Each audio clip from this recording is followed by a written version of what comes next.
चुनावी समर में दिग्गज नेता लोकसभा चुनाव की सरगर्मी के दौर से गुजर रही है। साथ ही एक दूसरे पर आरोप प्रत्यारोप का दौर लगा हुआ है। इसी बीच देश के प्रधानमंत्री नरेंद्र मोदी का भी एक बयान सामने आया है, जिसमें उन्होंने कहा है कांग्रेस धर्म समुदाय के नाम पर आरक्षण देने की साजिश रच रही है।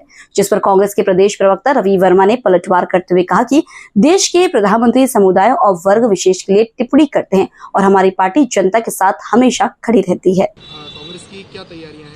कांग्रेस पार्टी बिल्कुल निश्चित रूप से तैयारियों के साथ आगे बढ़ रही है। हमारे सारे लीडर्स हैं जो क्षेत्रों में लगातार एक सघन जनसंपर्क अभियान के तहत अपनी बात रख रहे हैं। इस देश में 4,500 किलोमीटर से अधिक पदयात्रा के माध्यम से हमने इस देश की नीति को देखा, समझा, लोगों से सुझाव लिए, उनके अनुरूप अपने मैनिफेस्टो को तैयार किया। उनके आम जनमानस की लड़ाई को कांग्रेस पार्टी ने लड़ा और उनकी महत्वाकांक्षाओं के दस्तावेज को तैयार किया। तो कांग्रेस पार्टी लगातार जो है उनके हक अधिकारों के लिए लड़ती आई और आगे भी लड़ती रहेगी।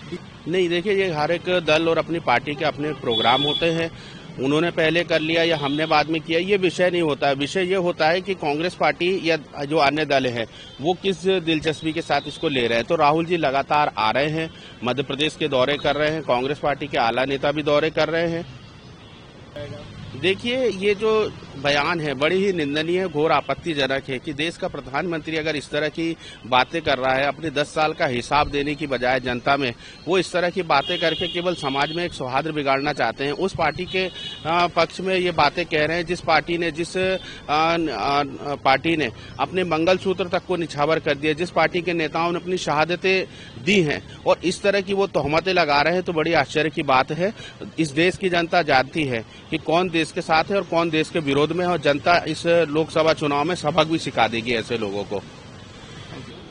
देखिए, जाति और धर्म के नाम पर इस देश में कौन लड़ा रहा है, कौन किस तरह की सौहार्द के खिलाफ बातें कर रहा है, वो तो पहले चरण के मतदान के बाद ही सबने देखा है कि जिस तरह में देश का प्रधानमंत्री एक सांप्रदायिकता से भरी बातें करता है, वर्ग विशेष के लिए टिप्पणियां करता है।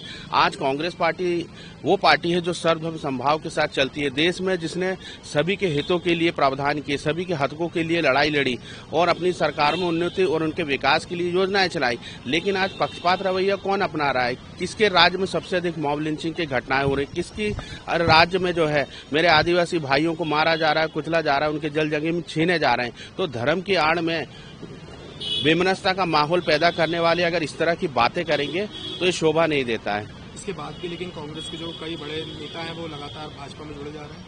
देखिए, ये विचारधारा की लड़ाई है। कांग्रेस की विचारधारा सदैव इस देश के साथ रही है, इस देश की उन्नति के साथ रही है।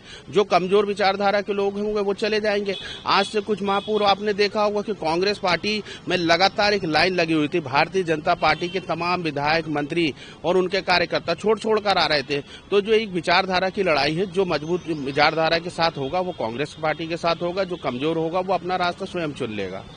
नहीं, मैं माननीय जीतू पटवारी जी की बात से बिल्कुल सहमत हूँ। उनका जो निर्णय है वो पार्टी का निर्णय है और उसी पर ही जो भी मेरा वक्तव्य है बिल्कुल जायज रहेगा।